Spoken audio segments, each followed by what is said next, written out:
Hello guys, welcome back to my channel. My name is Sarah Brandon 254. Karibu sana kwa YouTube channel yangu. Ile nazungumzia kuhusu trending news Kenya working in Gulf. Yeah. So guys, nataka kuongea story ya huyu Cynthia. Hii ndio ukweli wa story ya Cynthia kabisa, ukweli. Watu wamekuwa wanaongea mambo mengi. Cynthia alipiga ATM picha, Cynthia alifanya. Sasa wacheni niwaambie, Cynthia alikuwa anafanya kazi ya door to door. But kwa hiyo nyumba yenye alifanya nyumba ya kwanza mwezi mmoja akatoka, akaenda nyumba ingine. Wakati alienda nyumba ingine, akatoka akaenda ofisini tena akapata nyumba ingine. Hii nyumba yenye alipata alifanya kazi mwezi mmoja. Wakati alifanya kazi mwezi mmoja, ikabidi aongee na boss wake. Boss akamwambia, kazi yako naona ni nzuri sana, itabidi tuende kwa ofisi uongeze mwezi mmoja ama miezi mbili, ikuwe 3 ama ikuwe 2. Wakaelewana na boss wake, na kwa vile kazi ilikuwa nzuri, haikuwa na shida na yeye hakuwa na shida na hiyo kazi, wakaelewana na huyo boss vile ataenda kufanya kazi, vile ataongeza miezi mingine 2. So harakati ya huyo boss alikuanga na vijana wakubwa, na wale wenye wanajua nazungumzia wa vijana wa Kiarabu wanajua. Kijana wa Mwarabu anaweza kukufuata kutoka ile siku uliingia mpaka ukamaliza miaka 4 bado kama anafuata mtu. So wakati ule wa kuendelea kufanya kazi, kuna kijana mmoja kwa hiyo nyumba. Huyo kijana ako na miaka kama 30, alikuwa anaoa, na hata saa hii harusi yake iko karibu. Harusi yake ni ya after Idi kubwa. Hapo mwezi wa 7, mwezi wa 6 hapo ndio kutakuwa na harusi yake.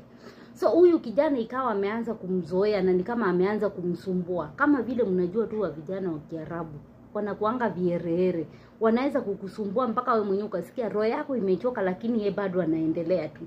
So katika ile harakati anaendelea kuongeleshana na huyo kijana, mimi sitaki, nimekuja kufanya kazi. Kama vile tu unajua vile huwa watu wanafanya. Sitaki mambo yako. Sasa wakaendelea hivyo, akamaliza mwezi wa 2 kama yuko hapo kwa hiyo nyumba. Mwezi wa 3, mimi nimesikia watu wakisema sijui bwanake alimtoa kafara. Na wauliza, utatoaje mtu Kenya ukuje kumtoa kafara Saudi? Kwani Kenya kunanga kafara? Inakuanga tu ni Saudi ndio unaweza kuja kutolea mtu kafara. Si hata kafara unatolea Kenya. Unajua hizi stories zinaumiza mpaka familia. So mimi niko na ukweli, na huu ndio ukweli utakuweko, na hamtawahi kuona ukweli mwingine kuhusu story ya Cynthia.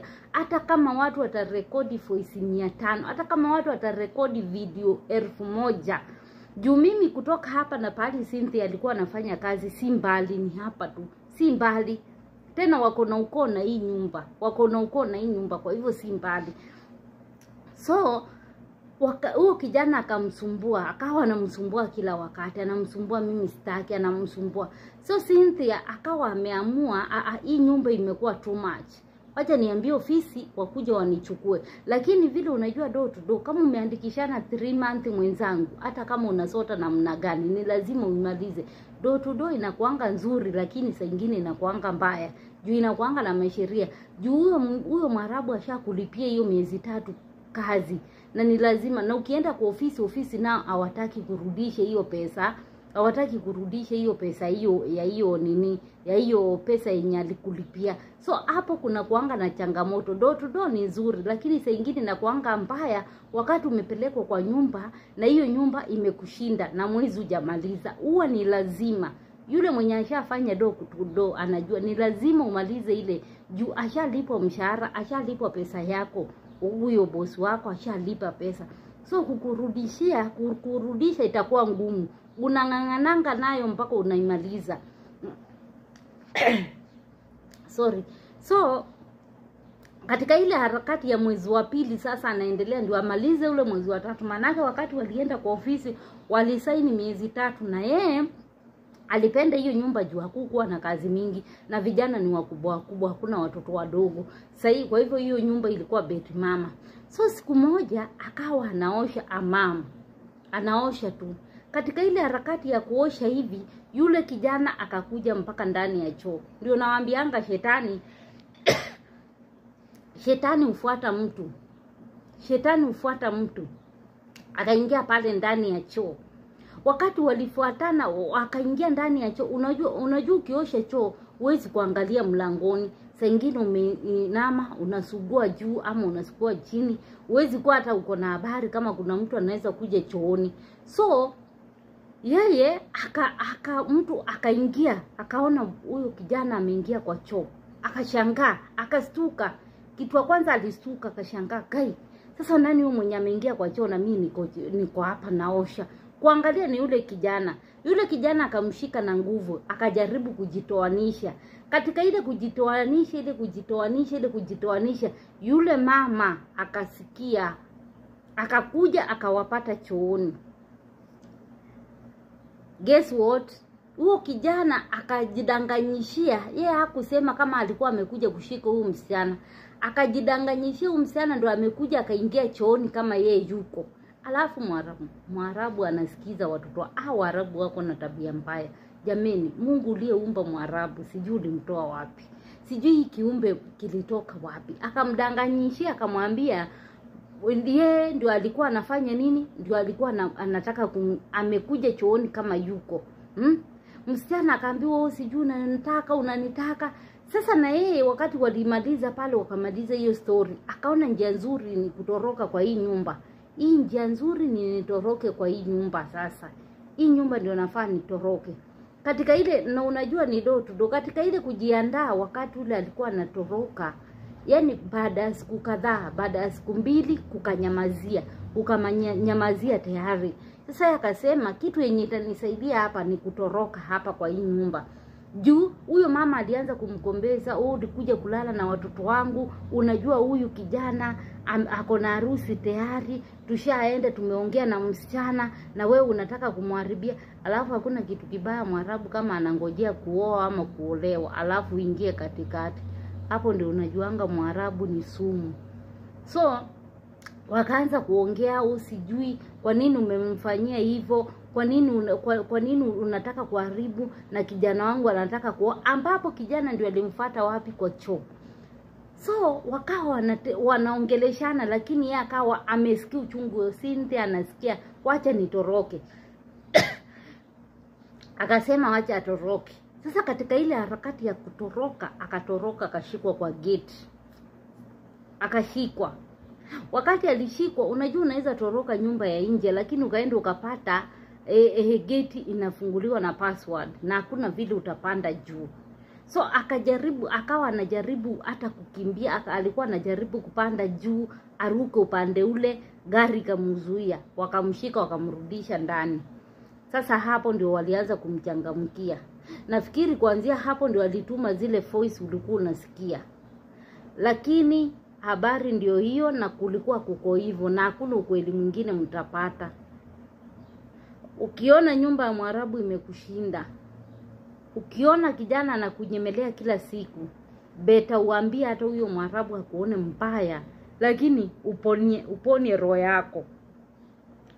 Beta kuambia tu huyo Mwarabu, mimi hii nyumba yako mimi sitaki. Na imagine huyo kijana hata ni mbaya, angojea mpaka Cynthia maliza mwezi moja, badala arudi kwa ofisi akuje aanze kumngangania.